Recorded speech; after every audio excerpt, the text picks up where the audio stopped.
Now, ladies and gentlemen, please welcome a Gold Star mother, Nola Fritz, who will tell you about this exhibit. Nola, thank you. Good afternoon and welcome here to the tribute that we've traveled throughout the United States with. It is known as Remembering Our Fallen for the Global War on Terror. And I say it's for our fallen because I know that along the way I meet many Gold Star families, I meet many veterans, and these are their brothers, their husbands, their wives, their children. And we have now found ourselves, I have found myself in that group known as a Gold Star, but I wear my Gold Star with pride. The loss of a loved one for anyone, however, is always difficult. But when that is lost comes during a war, it becomes so much more to us. There is pride in knowing that the loss of our hero came with the giving of themselves for our freedom. What you see behind me and down the hallways is a remembrance for those that we've lost since the Global War on Terror, so since 2001. What we have here is a little over 5,100 men and women that have given the ultimate sacrifice. We also have one tower that is dedicated to those that we lose in training missions. It has a red background. We have another tower that is a blue background, and the blue background remembers those that have succumbed to the wounds of PTS. So we want and we feel that they also need to be honored. Behind me, the 5,100 that you see, this is only 70%. When I and my fiance Rick Ward, when we started this in August of 2017, we had 21 towers. We now have 32 towers. We have traveled through 25 states. We have set this up over 45 times. This is a national exhibit. We have those from Puerto Rico. We have Guam. On our newest tower, I noticed we have a young gentleman who was from, his home is Colombia, and was working on that United States citizenship, giving his all. We also have 167 women on here, which, when you consider, during World War II, we lost 500 women in the medical corps. We lost none in Korea. We lost 16 in Vietnam. We have 167 so far, and of those 167, they are combat missions.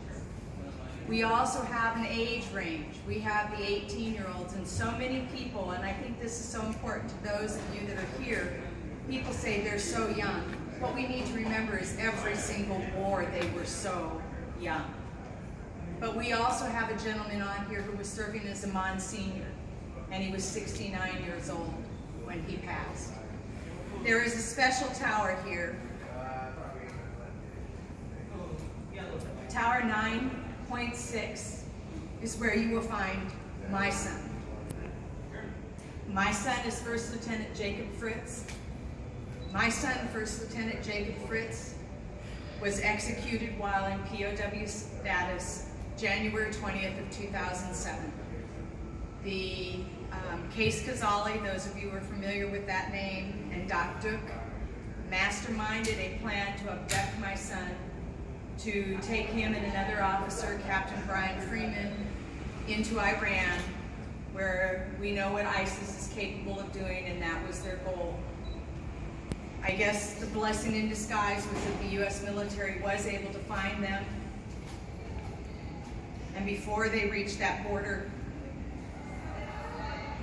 they were taken out of the vehicles that they were in, where torture had already began, and they were executed, were hooded and handcuffed to each other, and executed.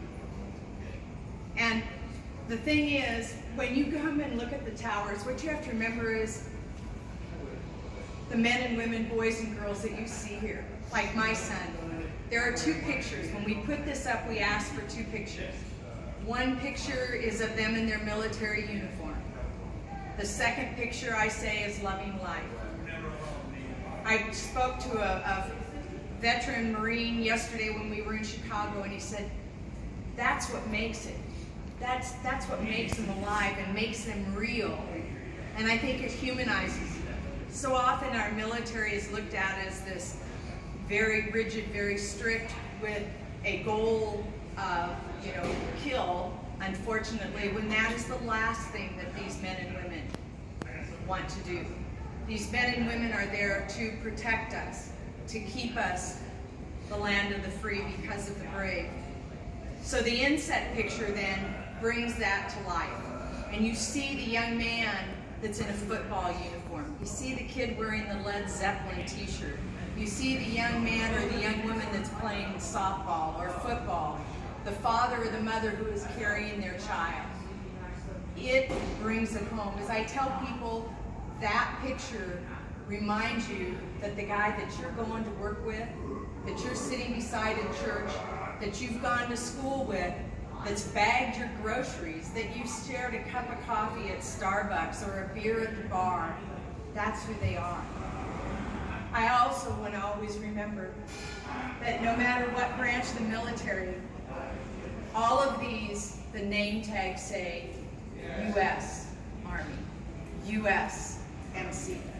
Those two little letters, United States, they also stand for us. When you look at our military and you look at these pictures, you soon realize there is no discrimination on age, on sex, on race, on color of skin. These men and women are all grouped together. They are fighting, they are staying there for us. So as I travel throughout the United States, it gives me a pleasure to be able to share Jacob's life. But it's also very difficult. My late husband and I lost our son. My second son, who's a major in the military, lost his best friend. And my son, my youngest, who was 14 and had to sit with the dress greens and the chaplain for an hour and a half alone, knowing that his brother had been killed, is now a first lieutenant, field artillery, stationed at Fort Hood in Texas. So as you go through this, one of the things I want to tell you all, and those of you that are veterans and that your heroes are on these walls, my story is no greater than any other Gold Star families. Our heroes have completed their mission. Our heroes and their lives will now live within these towers. So please take the time to stroll among the towers, say their names, look at the inset picture, and see the true hero that is there. Realize they are just like you, just like me.